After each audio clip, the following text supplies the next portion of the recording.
Assalamualaikum warahmatullahi wabarakatuh. Alhamdulillahi bini'matil imani wal islam. Asyhadu an la ilaha illallah wa asyhadu anna Muhammadan abduhu wa rasuluhu la nabiyya ba'dah. Allahumma salli wa sallim ala sayyidina Muhammadin wa ala alihi wa sahbihi ajma'in. Qala Allah ta'ala fil Qur'anil Karim. A'udzu billahi minasyaitonir rajim. Bismillahirrahmanirrahim. Ya ayyuhalladzina amanu taqullaha haqqa tuqatih wa la tamutunna illa wa antum muslimun. Shadaqallahul azim. Saudara-saudaraku kaum muslimin dan muslimat rahimakumullah. Alhamdulillah, syukur sampai dengan hari ini, di hari ke-30 di bulan suci Ramadan tahun 1444 Hijriah, Allah masih memberikan kesempatan kepada kita berupa nikmat kesehatan, nikmat kesempatan, dan terlebih berupa nikmat iman dan Islam, sehingga kita masih istiqomah di dalam melaksanakan ibadah puasa dan seluruh rangkaian ibadah di bulan suci Ramadan ini. Mudah-mudahan semua rangkaian ibadah yang kita laksanakan selama 1 bulan ini akan mendapatkan ridho dari Allah Subhanahu wa Ta'ala, sehingga tujuan daripada ibadah puasa yakni untuk membentuk insan-insan yang takwa, insya Allah akan melekat pada diri kita. Salawat teriring salam mari kita sanjungkan kepada Nabi besar junjungan kita, Nabi Muhammad sallallahu alaihi wasallam. Mari kita perbanyak sholawat kepadanya.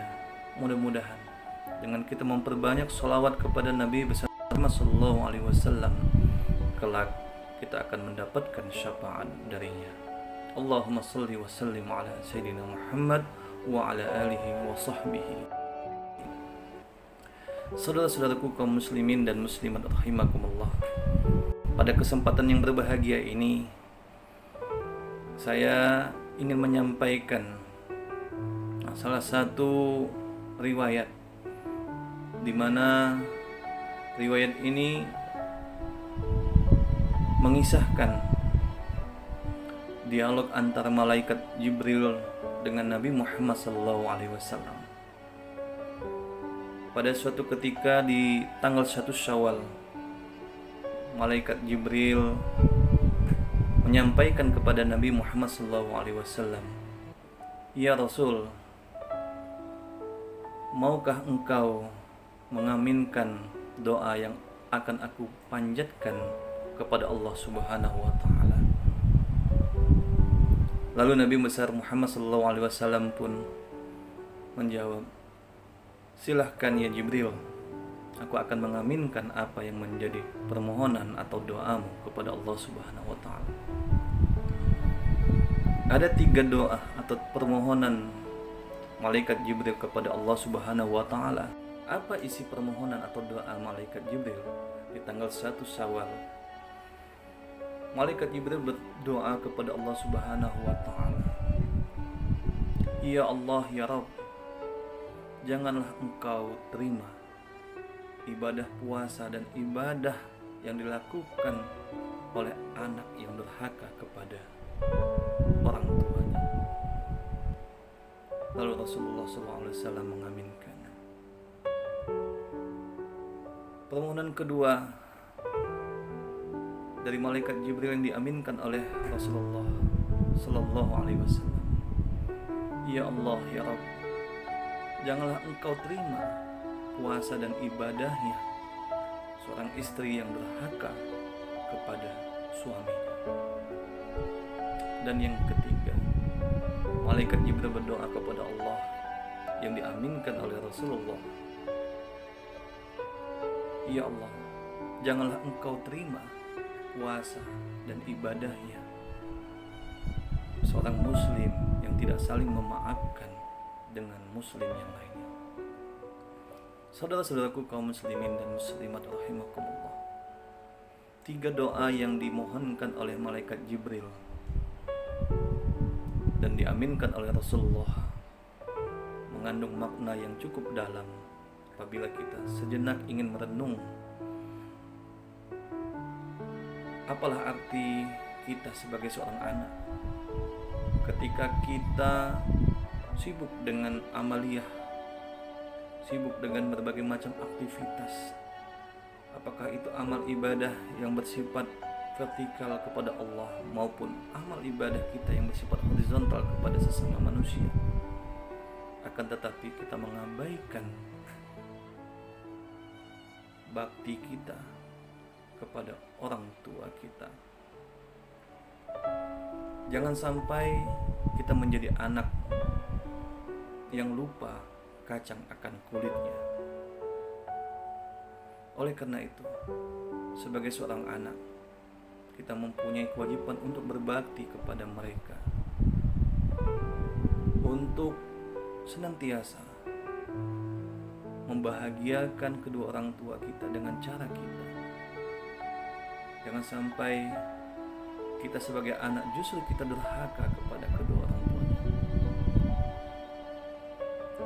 Apabila kita sebagai seorang anak durhaka terhadap kedua orang tua kita, maka Allah tidak akan menerima amal ibadah kita sebelum Allah Subhanahu wa ta'ala melihat kesungguhan kita untuk benar-benar mampu berbakti kepada kedua orang tua kita.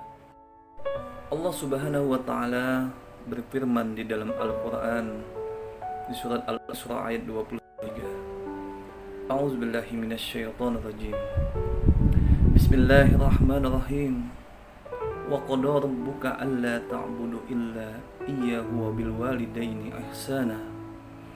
Imma yablughanna indakal kibara ahaduhuma aw kilahuma fala taqul lahumā uff wa la tanharhumā wa qul lahumā qawlan karīmā. Shadaqallahul azim. Di dalam firman Allah Subhanahu wa ta'ala yang saya sampaikan di atas, Allah Subhanahu wa ta'ala menyeru kepada kita manusia bahwasanya kita hendaklah menyembah hanya kepada Allah Subhanahu wa ta'ala. Dan kita sebagai manusia mempunyai kewajiban untuk berbakti kepada kedua orang tua kita. Di mana di dalam ayat tersebut Allah Subhanahu wa ta'ala berfirman, apabila kedua orang tua kita atau kedua-duanya di dalam usia tuanya, di dalam usia senjanya berada dalam pemeliharaan kita, maka kita diwajibkan untuk memelihara mereka dengan sebaik-baiknya. Dan kita dilarang oleh Allah Subhanahu wa ta'ala untuk berkata sekalipun kepada kedua orang tua. Kita tidak diperkenankan untuk membentak mereka, dan Allah menganjurkan kita untuk berkata yang baik kepadanya. Jika kita dilarang oleh Allah untuk berkata saja tidak boleh, apalagi kita berbuat durhaka kepada orang tua kita. Oleh karena itulah, selagi orang tua kita masih ada, mari kita maksimalkan bakti kita kepada mereka,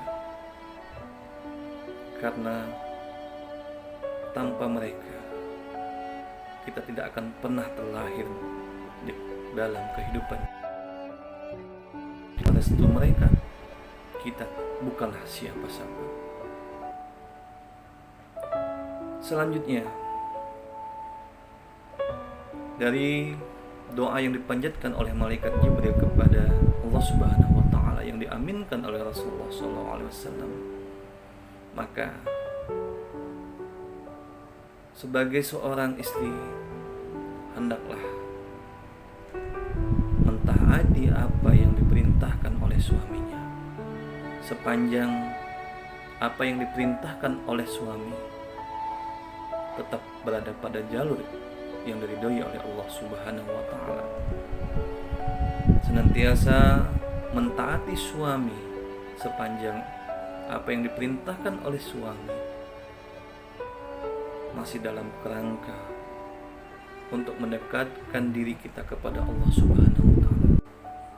Karena Rasulullah SAW pun pernah bersabda, apabila diperkenankan seseorang untuk sujud kepada seseorang yang lain, maka aku perintahkan seorang istri untuk sujud kepada suaminya.